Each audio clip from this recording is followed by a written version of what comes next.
Hello guys, we are here for physical examination of cardiovascular system. Before the examination, we will recall some anatomical concepts. So firstly, in cardiovascular system, we study about heart and its major vessels. The heart is main organ that regulate the blood flow. The heart have four chambers: right atrium, right ventricle, left atrium, and left ventricle. The right ventricle occupy most of anterior chest wall, anterior cardiac surface. This chamber form a wedge-like structure with pulmonary artery to behind to the left of sternum.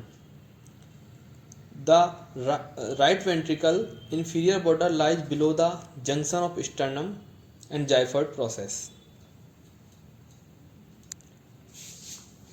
The right ventricle narrows superiorly and joins the pulmonary artery at the level of sternal angle or base of the heart.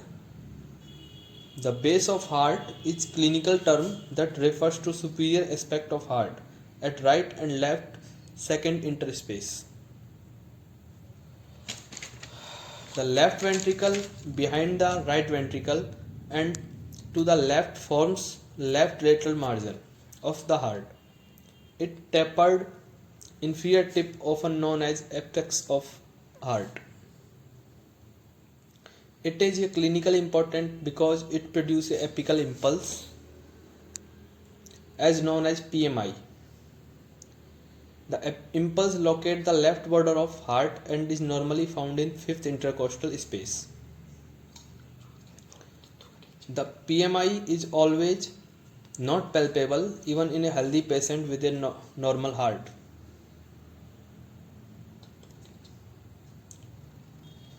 Detention of this affected by both patient's position and habitus during examination. In supine patient, the diameter of PMI may be as large as quarter, approximately 1 to 25 cm. Above the heart lies the great vessels. The pulmonary artery bifurcates quickly into its left and right branches. The aorta curves upward from left ventricle to the level of sternal angle.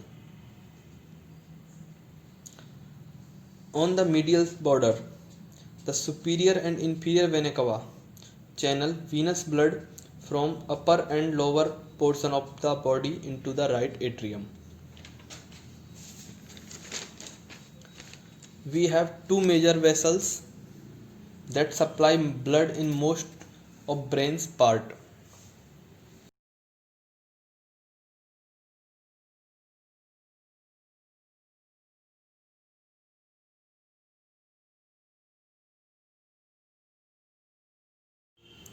The jugular vein provide an important function. The jugular vein have two branches, internal jugular vein and external jugular vein. The internal jugular vein lies deep to SCM muscle. The external jugular vein course superficial to oblique across the sternocleidomastoid muscle in the superficial fascias. The carotid artery pulsate visible just medial to sternocleidomastoid muscle.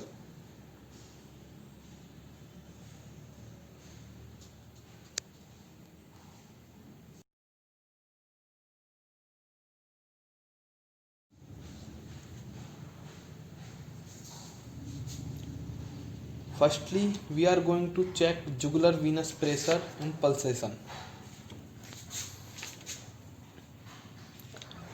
Firstly, we have to identify the jugular venous pressure. Make the patient comfortable. Raise patient's head slightly above and set the bed approximately 30-degree angle. We should use tangential light. Focus on right internal jugular vein. Look the pulsation in suprasternal notch. Identify the highest point of pulsation. Extend a long rectangular card horizontally from its this point and a centimeter ruler vertical from the external angle.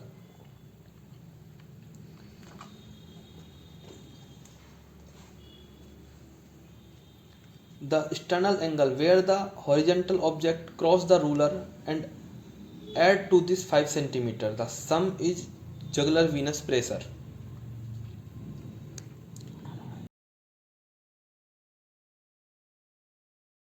Now we are going for carotid pulse. To assess amplitude and counter, the patient should be supine and bed elevated by 30 angle. First inspect the neck for carotid pulsation. Visible just medial to sternocleidomastoid muscle. Then place your finger to lower third of neck.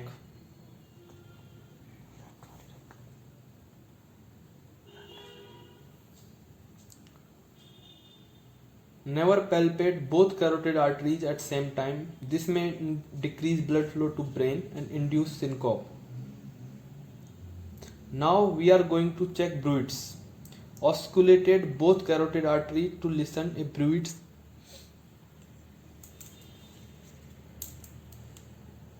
A murmur-like sound arising from turbulent flow. While assessing this, ask patient to stop breathing.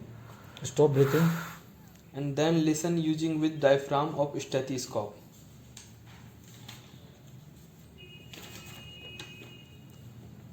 Now palpate the brachial artery.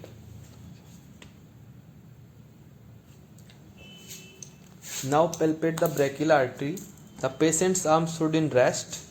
Cup your hand to support the elbow. Feel for pulse just medial to bicep tendon.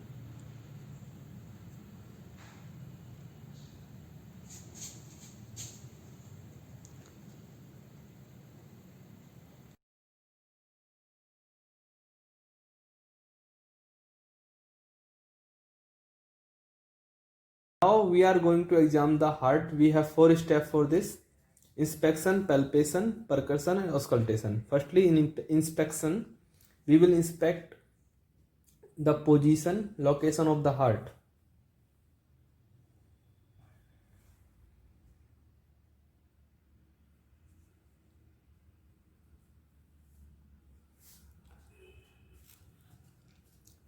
Inspect the anterior chest wall for apical impulse. We should inspect these areas: right ventricular area, left ventricular area, pulmonic area and aortic area.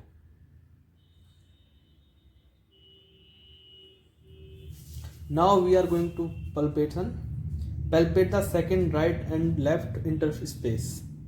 As previous, palpate all the areas.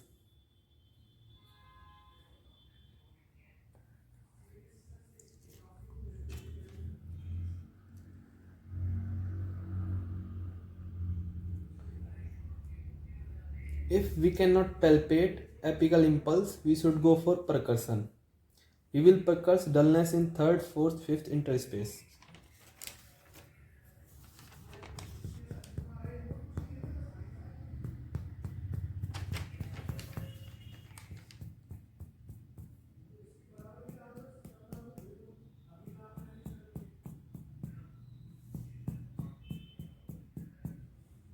Now we would like to auscultate.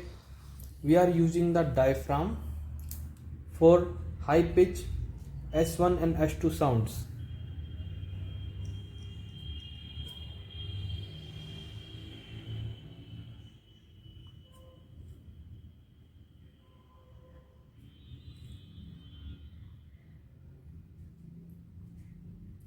For S3 and S4 we will use bell of stethoscope.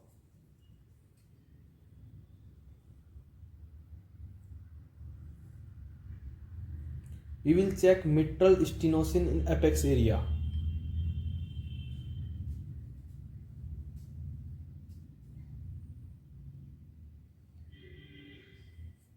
Now we will check aortic regurgitation. For this, ask patient to sit up and lean forward. Exhale completely.